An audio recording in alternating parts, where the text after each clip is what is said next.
Andor Season 2 is maybe the best Star Wars we've ever gotten. It's not only breaking records critically, but fans across the board seem to love it. In a time where we've gotten some pretty disappointing Season 2s after excellent Season 1s, what makes Andor Season 2 different? Let's go through the 4 arcs of the season and see how each one contributed to one of the best seasons of television I have ever seen.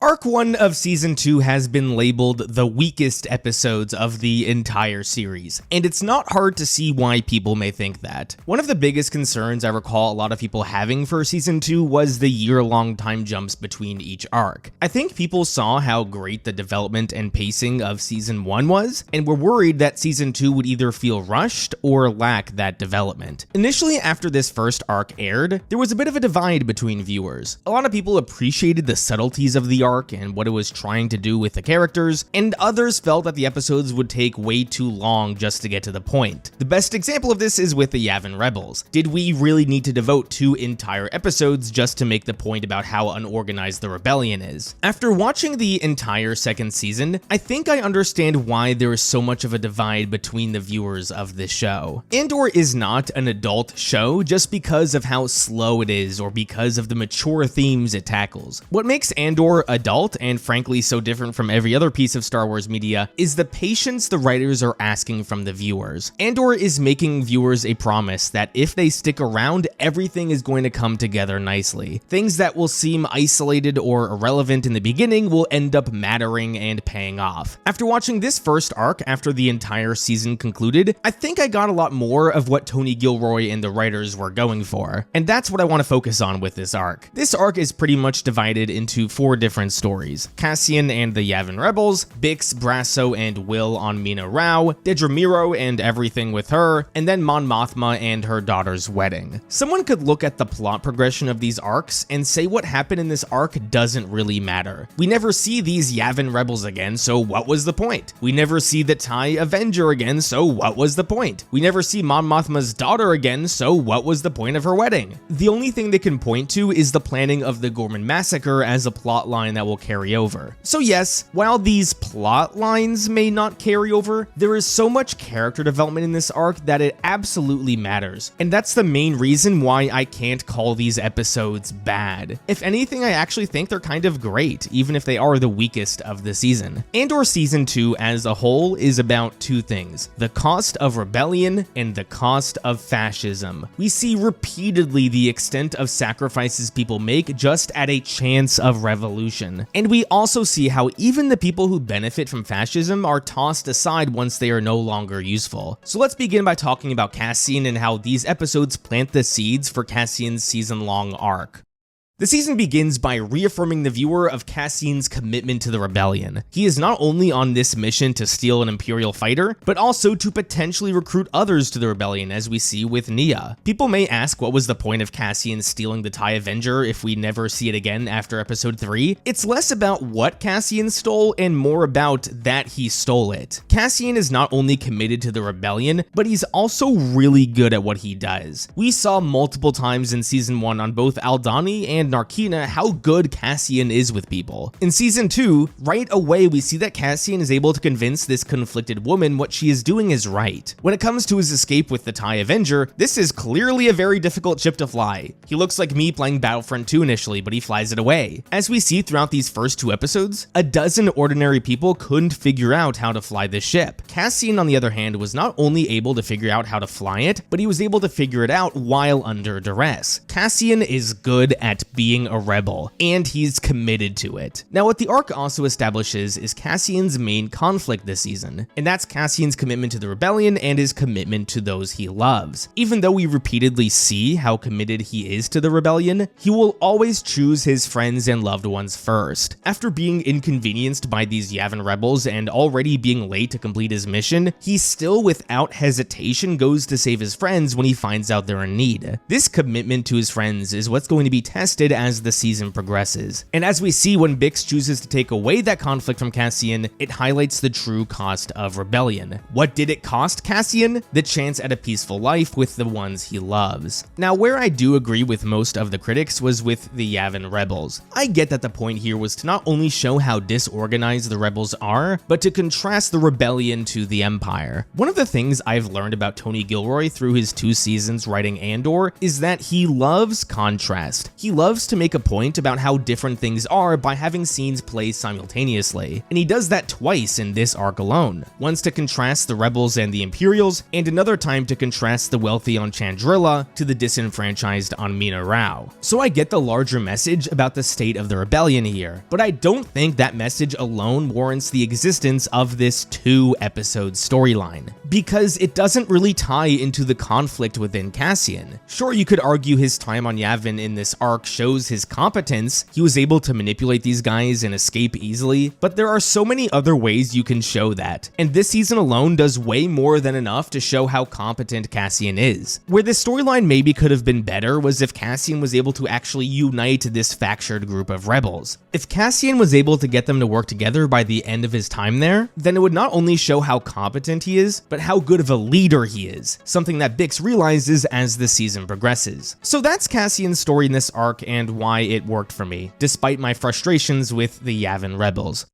Let's talk about Bix. The most discussed aspects of her story in this arc are the parallels to the undocumented immigrants, and of course the assault scene. With the migrant parallels, I always appreciate it when Star Wars tries to draw real-world comparisons politically. George Lucas built this franchise off of allegory and deep political messaging, so Andor exploring that kind of depth is definitely appreciated. With the assault scene, I was definitely taken aback by the discussion around this scene. Was it a bit jarring to hear the R word used in Star Wars for the first time? Sure, I definitely understand the arguments that Star Wars is a kids franchise, and some may not like that assault like this is shown in Star Wars, but I find it perplexing that assault is the one thing that people seem to have a problem with. I have been a champion of the Star Wars is for kids moniker for a long time. I always get so frustrated when people make Clone Wars compilations of Ahsoka cutting off people's heads and then mocking the idea that Star Wars is for kids. Two things can be true at once. Star Wars can be a kids franchise, and Andor can be an adult show. Star Wars is so wide and so vast that I don't mind them exploring new levels of maturities or genres. So Andor showing attempted assault didn't cross a line for me. Now with that out of the way, where I see the scene a lot more differently is what the scene represented. Most people seem to see it as a commentary on fascism and power, that the Empire would have officers like this guy who try to force themselves on women. That's definitely a part of it, don't get me wrong, but the impact this scene has on Bix was definitely the takeaway. Bix in season 1 was a woman who lacked agency. Sure, she was a good and loving friend, but she was constantly a victim of circumstance. She was put in terrible positions because of the people around her, whether that be because of Cassian or because of her boyfriend Tim. When she's getting tortured and interrogated towards the end of the season, that is the result of the Empire going after Cassian. It's not her fault. And even while she is trapped, it's Cassian who has to save her. Bix never really gets to make her own decisions. One of the benefits of these year-long time jumps is showing how time affects our characters. Bix clearly suffers from PTSD from the events of season 1, but by having this arc take place a year later rather than a week later, it shows how much stronger the PTSD is and how traumatizing her torture was. Her arc this season is about finding her agency and overcoming that year-long trauma. This assault was so important because it's the first time Bix was able to fight back herself. She wasn't saved by Brasso, Will, or Cassian. She saved herself. This is so important towards Bix's development because, again, it's the first time she's able to take agency. As the season progresses, we see that Bix is able to heal through making her own decisions. So Bix fighting back in this scene is the first step she takes in finding that agency. I think this arc is also crucial because it shows Bix how important the rebellion is. With Cassian in season 1, it wasn't the Pre-Mor cops going after after him, or even the Aldhani heist that radicalized him to revolution. It was him getting arrested for doing nothing. With Bix, in season 1, her torture stemmed from the Empire trying to find Cassian. I'm not trying to justify the Empire's actions, I'm just saying it was motivated, fairly or not. On Mina Rao, Bix's safety is threatened by a routine audit from the Empire. Nothing is forcing these Imperials to arrest Bix, but they're doing it anyway. In order for Bix to make the decision for Cassian later on that he needs to stay with the rebellion, she needs to understand how important said rebellion is, and that's what the Imperial presence on Mina Rao does for her.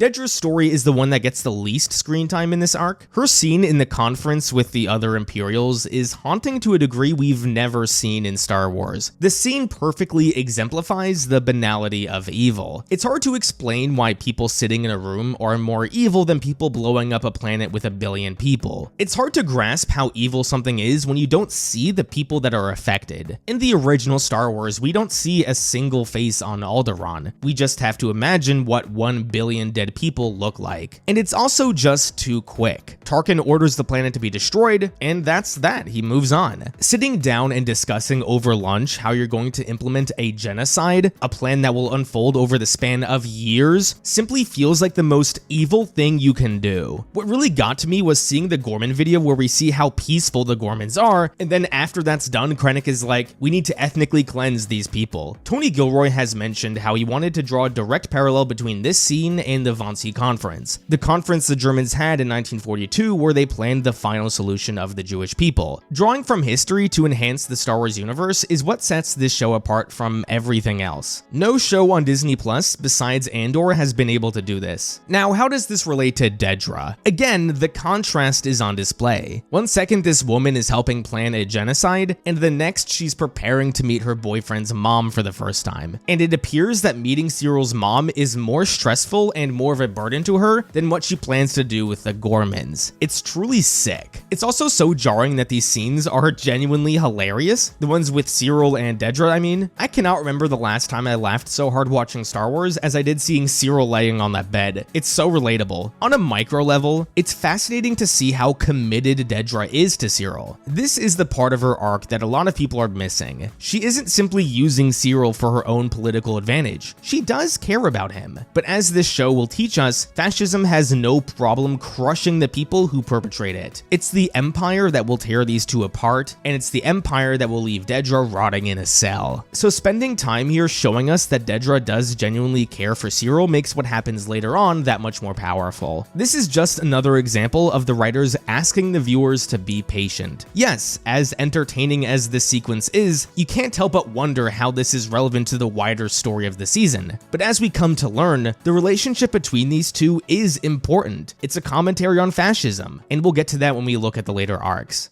The last storyline of the arc is the Chandrilan wedding. Last season we saw Mon Mothma agree to sell her daughter into an arranged marriage in order to save her skin and the rebellions. Seeing the fallout of that and everything about her world crumbling apart is the most underrated aspect of this season. For someone as influential as Mon Mothma, a prominent senator, we slowly start to see how she's becoming trapped by the people around her. This arc is pretty much 3 episodes of Mon Mothma repeatedly being reminded that she has no control of what's going on in her life. Despite initially seeing how excited her daughter is, later in the episode her daughter reveals how miserable she is with this arrangement because the groom is supposedly a child. Then Mon is repeatedly threatened by her childhood friend that he will rat her out if he is not given more money. This was someone she trusted greatly in season 1, but once things got hard for Tay, he turned on his supposed best friend. Mon feels like she has no choice but to compensate Tay because the alternative is her likely execution. After Luthen confronts her about this, a man she doesn't even want at her daughter's wedding anyway, she learns that Luthen's gonna have Tay killed and there is nothing she can do about it. Right before her daughter walks out for the ceremony, Mon tries to save her one last time, but Leda completely blows her off and gets married anyway. In the episode prior to the wedding, Perrin gives a speech about using your life to find joy, that when life kicks you in the ass, it's your job to find the good in it all and make yourself happy. The camera then lingers on Mon because her life has become the the exact opposite of what Perrin is preaching. She keeps making sacrifices, and life continues to beat her down because of it. There was this little detail where Mon tells her daughter how seemingly unsupportive her mother was of her when she was getting married, stating that her mother was drunk at her own wedding. After taking beating after beating all throughout these episodes, Mon can't even help herself from getting drunk, the very thing her mother did at her own wedding. Even though there is not a lick of violence shown here, and despite everything about this wedding representing high society, this Chandrila storyline is an excellent example of how not glamorous revolution is. Mon is supposed to be one of the benefactors of a fascist regime, but her actions and sacrifices have led her to being locked in this invisible prison, a prison where she has no say over anything in her life. The ending is so perfect because even though Mon dances like a woman who has all the freedom in the world, she has never felt more trapped. As I mentioned before, Gilroy at the end of the arc contrasts what's going on with Cassian with Mon on Chandrila. We cut back and forth between people dancing at a wedding and refugees being hunted down. While you couldn't think of something as opposite as these two things, when you look at what the characters are going through, it's all about sacrifices made in the name of rebellion. As we'll see later on, the pinnacle of Mon's story is her speech after the Gorman massacre. This is the first time in a long time Mon is able to make a decision for herself, to do something that she wants to do. This moment doesn't hit as hard if we don't understand how truly trapped she has been throughout the entire series leading up to that point. So while I think this whole wedding stuff may have been a bit longer than it needed to be, I can't help but love the development they gave to a character that was once a simple background character in Return of the Jedi. Her crash out on the dance floor was one of the most powerful scenes this season, and that means something. The first arc may be the weakest of the season, but for me that still says so much because the arc is still pretty great. Let's move on to arc 2. But before continuing on with the rest of this video, only 14.3% of viewers are subscribed to this channel. So if you're enjoying this video, please consider subscribing for more content like this. Thank you.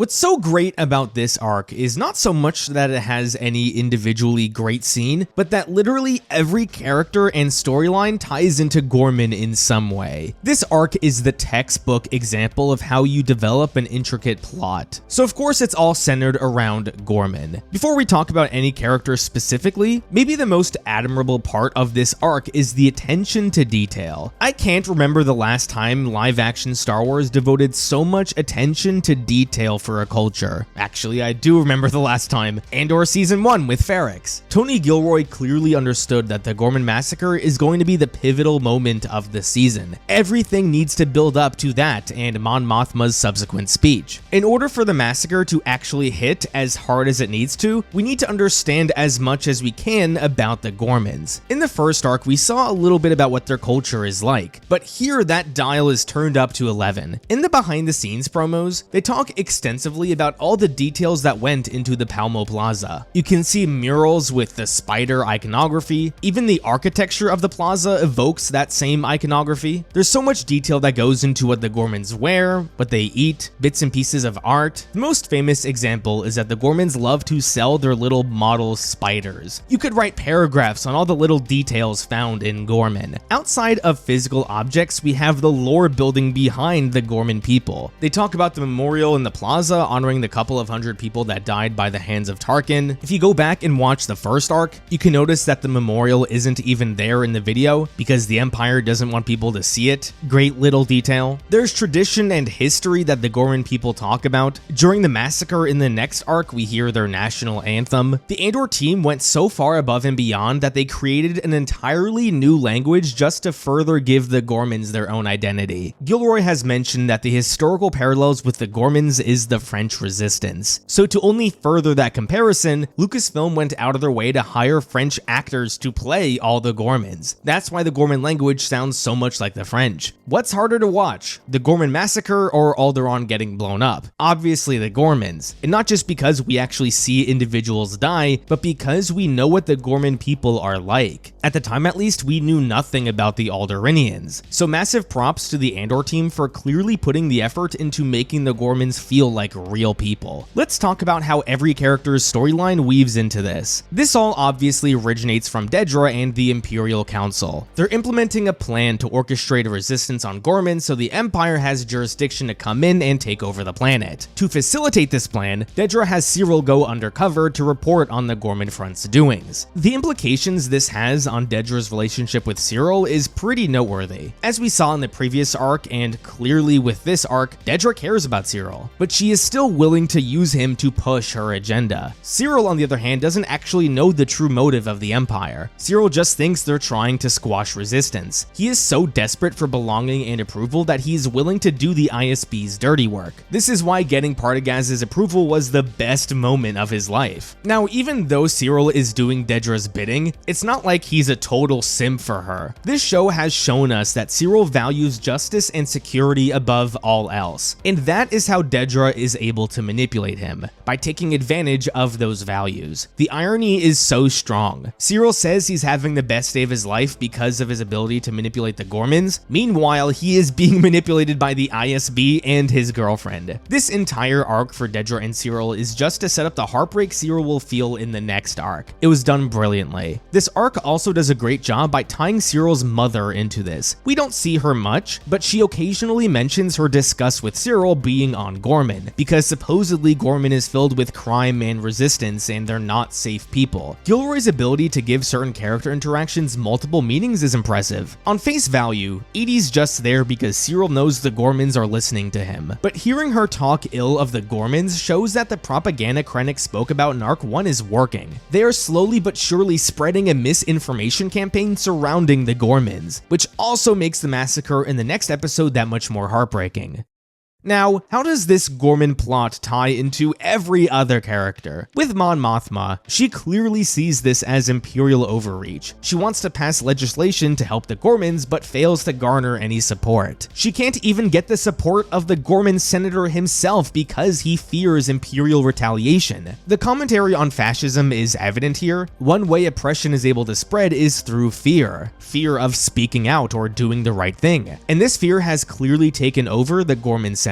We also see how the Imperial propaganda machine is using the crime rates to its advantage. When you hear that crime has gone up, the logical assumption is that more crime is being committed, right? Well, under the Empire, that's not the case. The Empire is on a campaign to just arrest as many people as possible so they can change public opinion. Again, another excellent detail on how the manipulation of information can spread fascism. With Mon Mothma individually, her inability to pass her legislation is just another example of how powerless she really is, something she hopes to overcome in the next arc. With Luthen, we see he uses his connection to Lonnie to learn that the Imperials are planning something with Gorman. He doesn't know what specifically they want with Gorman, but he's still able to use this to his advantage. It's so interesting how Dedra and Luthen end up wanting the same thing, to grow the Gorman resistance. Dedra obviously has her own sinister reasons, but Luthen wants this to happen because of its implication for the rebellion. If he can get a system as prominent as Gorman on his side, that would do wonders for the cause. So in order to gain more information, he sends Cassian to Gorman, but Cassian is currently fighting his own battles. Bix is clearly struggling. She hasn't handled death very well so far in the series. She was devastated over the death of her boyfriend, the sounds of children dying broke her during her torture in season 1, and the guy that Cassian killed on her behalf is another thing that has stuck with her. I love the detail that Cassian only killed this person because he saw Bix's face. To contrast that, in the first scene of the season, there was a woman who refused to look at Cassian, but he still asked her to look into his eyes so he could get his message across. It's fine when people see his face, but he is so protective of Bix, he draws the line at seeing her face. It's an excellent way to show how Bix is Cassian's biggest vulnerability. He's committed to the rebellion, but he can't be 100% committed as long as Bix is around. When Luthen asks Cassian to go to Gorman to get information on the resistance, he almost seems to rush through it. He just wants to get back to Bix as soon as possible. The girl is clearly miserable being locked up in this apartment, and she is doing drugs to help her cope with the pain. Cassian has a adopted a lot of Luthen's ruthlessness. In this arc, we see Cassian play a persona for the first time, something he clearly learned from Luthen. But Cassian could never give up on Bix. He could never sacrifice her. Bix is Cassian's line, while Luthen has no line. Now, Luthen really surprised me with this arc, because as ruthless as Luthen has been portrayed, for the first time we see him show some real empathy. He wants to help Bix because he knows it will help Cassian. This is why he greenlights the mission to kill Dr. Gorst, because he knows that is what Bix needs. I find it so interesting that all series Bix has clearly struggled with murder and death, but right after she gets her revenge and justice on Gorst, she shows no hesitation in killing a security guard, a dude that was likely innocent. Something as simple as justice can do a lot to heal a person's trauma. Bix will never get over what happened to her, but she's shown progress. And for someone who's lacked agency and power all series, getting that revenge is huge for her, and it gives her the confidence to leave Cassian a year later. To continue the point of every character's actions impacting other characters, since Cassian is too busy helping Bix, Luthen sends Vel to Gorman instead. Vel says she will only go to Gorman if Cinta is there with her, and surprisingly, again, Luthen agrees to do Vel a solid. Now, despite Cassian's warning of the Gormans being impatient and undisciplined, Luthen still sends Cinta and Vel anyway. As a result, Cinta dies because of the Gormans' immaturity. I've talked a lot about how this series is about sacrifice and loss, but not every time is someone able to die in the glory of sacrifice. Cinta died from accidental friendly fire. The commentary here is pretty sinister, but that's what the show is going for. Sometimes death in Revolution has meaning, but other times people will die for no purpose at all. Cinta's death was absolutely meaningless, and Vel has to deal with that forever. It's really dark, and it makes sense why later on Vel kind of retired and just did low-level work for the rebellion. To complete the circle, because Luthen sent Vel on this mission to aid the Gorman front, they are playing directly into Dedra's plan. This whole arc is just a cycle of one character affecting another character, and so on and so forth until it reaches back to the initial character. This was so much fun to watch. Yeah, these first two arcs may not have the highs of the final two arcs of the season, but the writing here is still immaculate. There's so much to learn. Now, the only part of this arc that was isolated from everything else was Kleya and Luthen going to the party to remove one of the comms. Scenes like this don't have much long-term consequence, but it's still so captivating to watch. Gilroy is able to infuse so much tension into the most mundane things. Somehow a scene of Kleya removing a hidden comm is more tense than Ahsoka and company avoiding an orbital bombardment, but that's what good writing is. I also love how earlier Luthen and Cassian spoke about giving your blood for the rebellion, and that is exactly what Kleya is doing here. This arc is mostly going to be forgotten because of what succeeds it. While those arcs are certainly better, it shouldn't take away from how great this arc is. This third arc of the season is probably the best stretch of episodes for the entire series, and maybe the best stretch of Star Wars we have ever gotten. With the series now over, there are 3 arcs that really set themselves apart from the rest. The Narkina 5 arc, this Gorman arc, and the series finale arc. What separates these arcs from the rest for me is that the whole arc is excellent rather than just the last episode. Maybe my biggest criticism of the entire Andor series is that for most of its arcs, the first 2 episodes are really slow, and the third one pays off everything brilliantly. This is certainly not a bad approach to the show. I mean, the show is still excellent, but I think where these arcs go from good to great is where it's not just the last episode that is great. With this Gorman arc, the first episode is setup, the second one is payoff, and the third one is payoff for maybe the entire series. Let's first talk about Gorman, then talk about Mon Mothma's escape, and we'll wrap up with Bix's departure.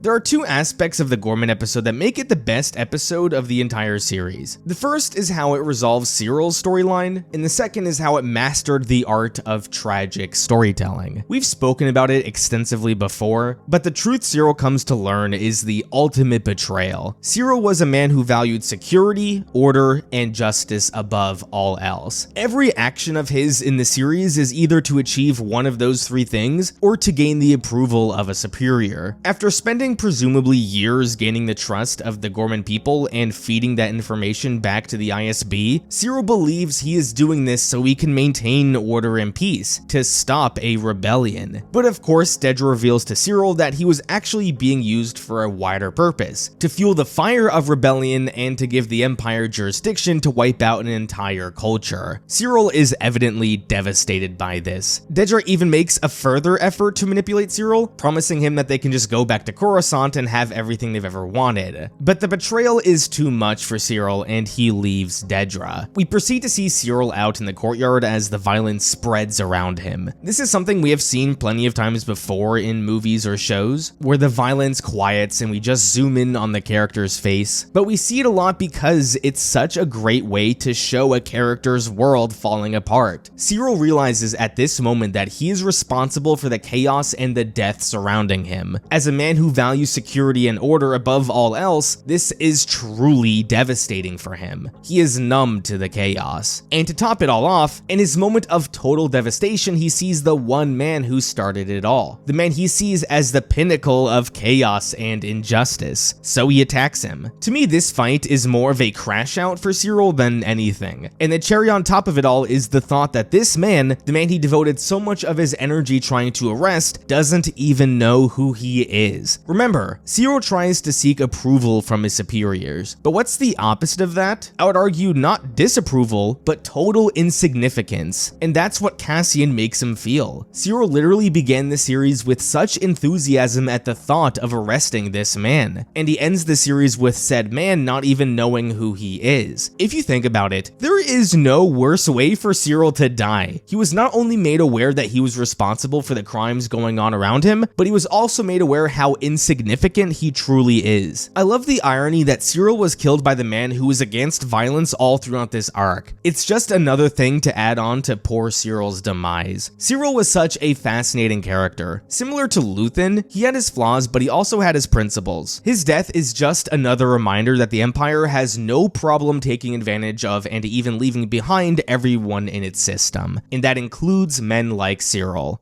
Now, the more impactful part of the massacre is how tragic the whole situation is. We've already spoken about how the season as a whole did an excellent job at getting us to empathize with the Gormans. What makes this episode so powerful is this feeling of hopelessness and inevitability. The Gormans begin by marching into the plaza so they can protest the Empire. Knowing that the Gormans are walking into a trap is just the beginning of the tragedy. As they're marching into the plaza, we hear them famously chant, "We are the Gor, the galaxy is watching." What's so haunting about this chant is just how wrong the Gormans are. The galaxy is watching for sure, but they've been so manipulated and fed so much propaganda that they think the Gormans themselves are to blame. Imagine you're in school and you're repeatedly being bullied, and then the principal blames you for the bullying, saying you incited it. That's basically what's going on with the Gormans, except they don't even know they're going to be blamed for it. This is another element of the tragedy. The gradual switch from the chant to the national anthem is maybe the part of the episode that hurts the most. It's like one last reminder how close and cultured the Gorman people are before they are massacred. One part of this episode that really surprised me was the small storyline with the Imperial cops sent to control the riot. Little things can make such a big difference in the end. We get just a few scenes showing that these troops are young and inexperienced. Then they are forced to go out to control this protest, when in reality the Empire is just using their own men to incite the massacre. The Empire wants to shoot one of their own troops, blame it on the Gormans, and open fire. Even some of the Imperial deaths make this scene more tragic. After the shooting breaks out, the writers try to give you a little bit of hope. Some of these Gormans and even Will are able to fight back effectively, taking down a handful of stormtroopers. But that little bit of hope is crushed by the KX droids. These things are so powerful and so overkill. It feels like the Empire is just beating a dead horse at this point. How on earth are these people supposed to fight back against something as powerful as these droids? Now, regardless of all that tragedy, the cherry on top of this entire episode for me was the transmission made by Drina at the end. The desperation behind such a hopeless situation actually got to me. Just her screaming, "Is there anyone who can help us?" knowing that no one will come and help them was so hard to watch. The lesson writers can learn from this episode is the importance of compounding emotions. I just listed off maybe 6 things that made the episode feel tragic. 1 or 2 of them aren't enough to break the viewer's heart, but when you have 6 of these moments spread across the entire episode, moments that make you feel truly sick to your stomach, I don't know how any human being can finish this episode without feeling utterly devastated. These elements make Who Are You one of the best episodes of television I have ever seen. The next episode is the episode devoted entirely to Mon Mothma's escape, and where the Gorman massacre was a masterclass in tragedy, this episode is a masterclass in tension. Every part of Mon's speech and her inevitable escape has so much tension to it. So first and foremost, after seeing the Gorman senator arrested under no crimes, Mon sees that as the breaking point and needs to give a speech to the Senate. Keep in mind, Mon did not need to give this speech. She could have very easily just left with the rebels and began supporting them there. But this is a woman who has had all of her power taken away from her. As I've repeatedly pointed out, especially during the wedding episodes, for someone in a position of such power, she really has none. So Mon Mothma has had enough. She has this opportunity to say something and she has to take it. Keep in mind the risk that this woman is taking. Right now, everything is against her. The ISB is already onto her. If she follows through with this speech, she knows she will likely be arrested like the Gorman senator, and it's totally on the board that she could be interrogated or even killed. She has a family that could also be leveraged against her. To add on to that, she's terrified of Luthen. If Luthen has been so willing to kill off loose ends like he did with Tay, what's to say he won't have her silenced as well after she gives her speech? Mon Mothma may not be on the front lines fighting the Empire, but what does she sacrifice by giving her speech calling out injustice? Pretty much everything. So the tension is building before she even gives said speech. While Mon is addressing the Senate, there are 2 things going on. The first is that the ISB is trying to shut off the broadcast, effectively silencing her, and the other are the 2 teams of rebels trying to save her, Bael's team and Luthen's team. Since we know Bael's team is compromised, there is now even more tension about who can get to her first. So she finishes her speech, and this is the culmination of her arc. She has taken back her power, and in doing so, she has sacrificed everything. Where the show is going to be timeless is with the messages of oppression it repeatedly shares. I love her line about the distance between what is said and what is true becoming an abyss. That is so relevant to our world today. And I'm not just talking about politics, but how misinformation can be spread in literally every facet of our lives now. Gilroy's ability to make such a strong connection between Star Wars and the modern day world deserves to be applauded. So Cassian gets to her and the escape begins. It honestly feels like a battle sequence because there's so many obstacles the 2 of them have to overcome. The undercover spy, all the stormtroopers, Mon's driver. These little obstacles keep the viewers on their toes during the escape. I love the symbolism of Mon taking off her Senate coat and putting on Cassian's rebel coat, and then Cassian says, "Welcome to the rebellion." It was perfect. This whole sequence was honestly brilliant, but that wasn't enough for the episode because they want to end it by breaking your heart. Bix's decision at the end of this arc absolutely broke me. This entire arc has been planting the seeds of how important Cassian is to the rebellion. We've seen plenty of times how good he is at being a rebel. I mean, he did just successfully save Mon Mothma. The Force Lady calls Cassian a messenger, and this clearly resonates with Bix. Vel and others go to Bix talking about how Cassian needs to act more like a leader because he's more than capable of it. So Bix comes to realize that she can't be the reason Cassian leaves the rebellion. She knows how important he is, and it would kill her if he left on her behalf. The added context of Bix likely knowing that she is pregnant here makes this scene that much more powerful for me. She is pretty much robbing her child of a father because the galaxy needs Cassian. As someone who values family so much, that is so sad. I cannot imagine making that decision for my kid, but that is the sacrifice Bix is willing to make. And poor Cassian, he has been through so much. This guy has literally lost everything now. His home, his family, his friends, his girlfriend, and now he won't ever meet his child he doesn't even know he has. The added gut punch of Bix saying we can be together when this is all over makes it so much worse. I love so much how this series shows sacrifice in a multitude of different ways, because when we think of sacrifice, we think of Cassian giving his life during a battle, but then we also have Bix on the other end of the spectrum, that she is taking her child's father away from it, and she doesn't even know Cassian will have a meaningful death. For all she knows, Cassian can die a pointless death like Cinta, but she's still willing to make that sacrifice anyway. Frankly, it is very likely we'll never get Star Wars as good as the Gorman Massacre again. I struggle to think of a better way to honor the themes that George Lucas instilled in this franchise. These episodes are truly a marvel.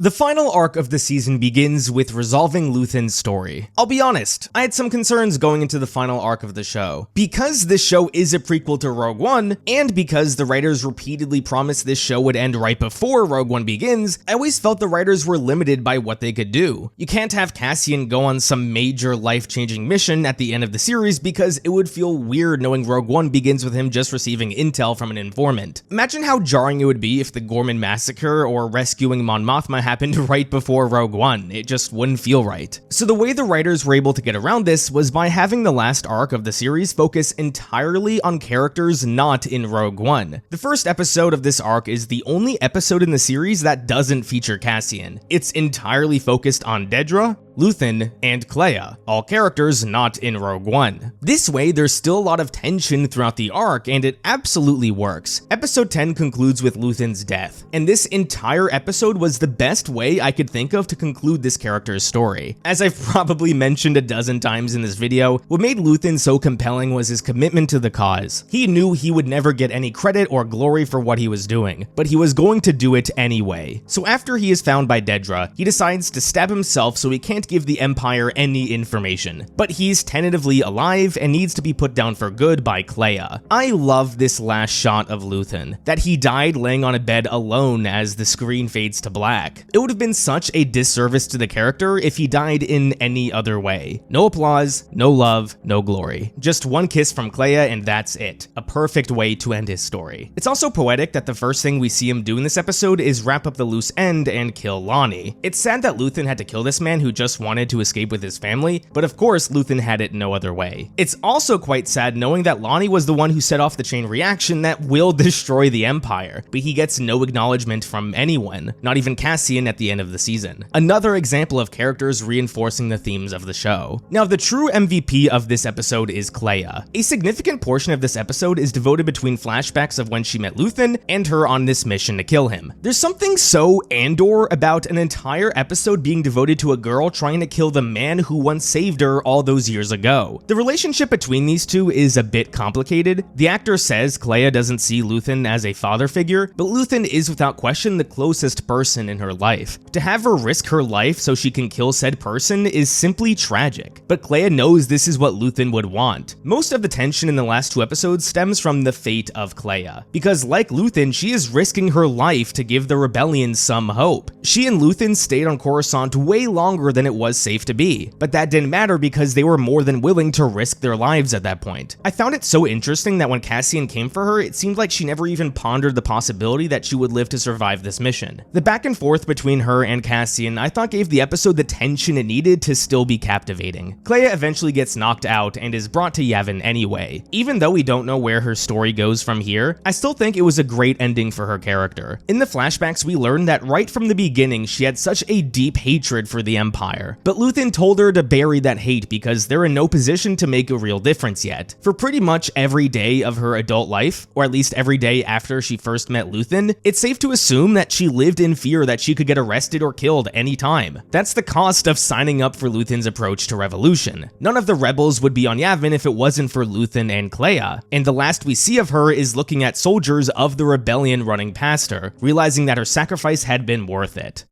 The last major character who gets their send-off is, of course, Dedra. I was really intrigued by how they would resolve her story considering she was not in Rogue One. The arc begins with her finding Luthen, the man she had been after since we first met her in the 4th episode of last season. At first, I was a little surprised that they decided to have Dedra discover Luthen was Axis off-screen, but the more I thought about it, the more I didn't think that would be entirely necessary. We already know Dedra is smart and motivated. That is how she was able to find Luthen. I think the minor details of how she specifically found him aren't necessary to the conclusion of her story. So when she finds Luthen, she takes a second to bask in her glory. Dedra bringing the Starpath unit to Luthen is her way of flexing on him. That one small mistake could lead to his downfall. Ironically, her whole approach to confronting Luthen was her one mistake that led to her downfall. Was it out of character for someone as smart as Dedra to make this kind of mistake? I don't think so. We've seen throughout the series that Dedra does take great pride in her work, but she also has repeatedly felt under her mind and handicapped from reaching her full potential. I think this is what connected her and Cyril so well. They were both people who seemed more dedicated to their work than their superiors, only to be punished by said dedication. We learn later on that the way Dedra was able to find Luthen was by breaking the rules, by being a scavenger, as she put it. This moment was supposed to be her proving all her superiors wrong, but obviously that didn't happen. I love how one mistake was enough for Dedra to be blamed for everything that transpired. Yes, Dedra should be blamed for confronting Luthen alone and for being reckless in the first place, but the Empire seemingly ignored that it was their fault they let Kleya slip in and kill Luthen for good. Then it was Hurt's fault that they couldn't safely rescue Kleya after that, but because Dedra was the only one left alive after all of this, the Empire put all the blame on her and she ended up in prison. I've mentioned this throughout the video. Every single Imperial of note we see in this show met their end from the Empire themselves. Cyril died because of a plan Dedra orchestrated. Later in Rogue One, Krennic died from the Death Star itself. With Dedra, she was a woman who worked hard and sometimes broke a few rules to achieve her goals. In a fascist regime like the Empire where backstabbing is encouraged, that's not gonna get you to the top. She was scapegoated and now has to live with the thought that all her hard work went towards nothing. It's a dark end for the character, but considering how cruel this woman has been, no one deserves it more. Partagaz got a similar ending. I loved that his last moments were of him listening to Nemik's manifesto. Similar to Dedra, he's realizing that all his life's work amounted to nothing. Despite his best efforts to crack down on resistance and rebellion, it all failed. The rebellion is bigger than ever. It's also a great way to honor Nemik, knowing that his manifesto spread like wildfire. The frontier of the rebellion is everywhere, and Partagaz is helpless to stop it.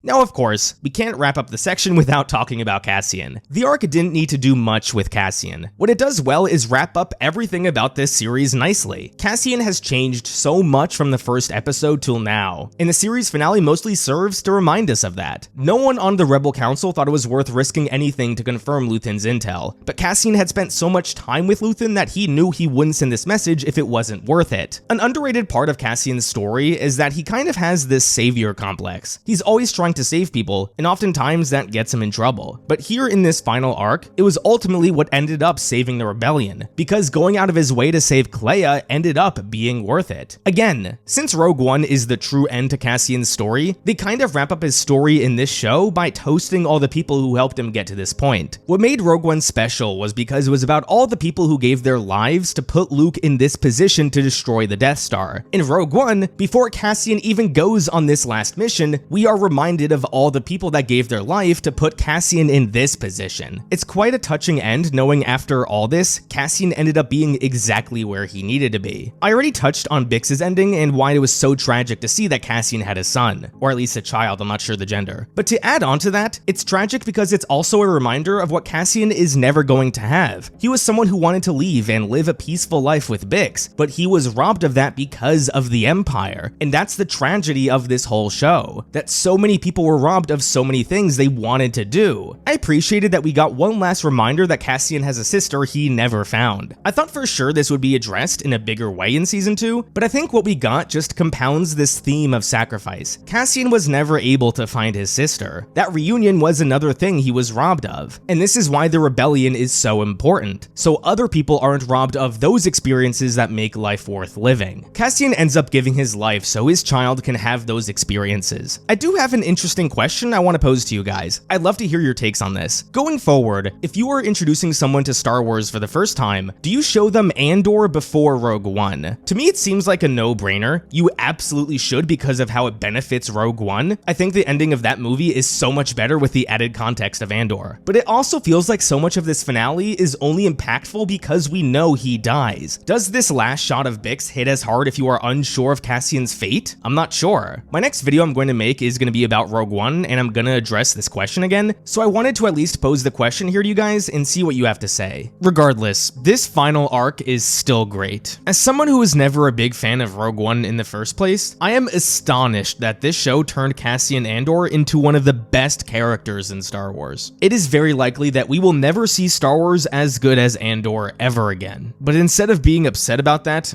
let's celebrate the masterpiece that is Andor. What did you think about Andor Season 2? Let me know down below. My next video is going to be a small retrospective on Rogue One now that Andor is complete. So if you're watching this video in the future, click on the link to watch the next one. Thank you everyone so much for watching another one of my videos. Don't forget to unite the Claude Squad, and I'll see you guys next time.